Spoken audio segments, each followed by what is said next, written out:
instruction manual. Or when we get the new iPhone, how often do we actually take the time to read the entire instruction manual?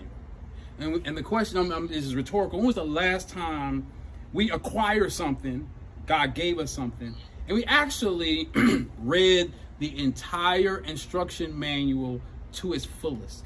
And the interesting thing, you talked about knowledge, but the knowledge is all based on instruction.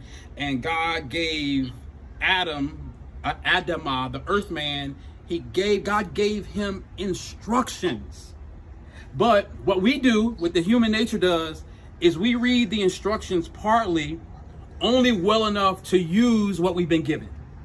And we don't get the full understanding of what the instructions are. And the Bible, the Word of God, is the basic instructions before leaving earth. And we talked about knowledge. And I think what happens is we utilize the Bible just like we utilize every other instruction manual.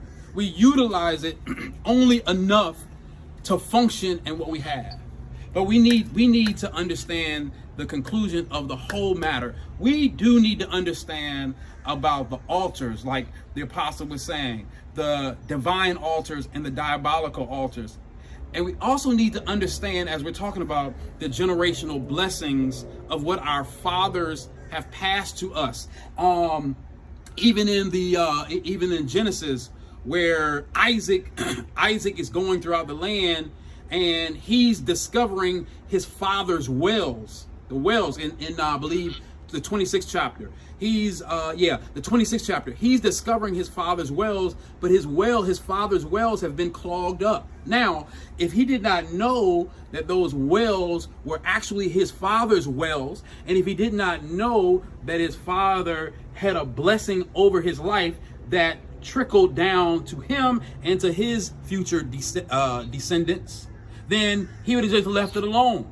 He didn't know, but he knew the instructions. He knew that those were his father's well. A lot of times we don't know just how blessed that we are.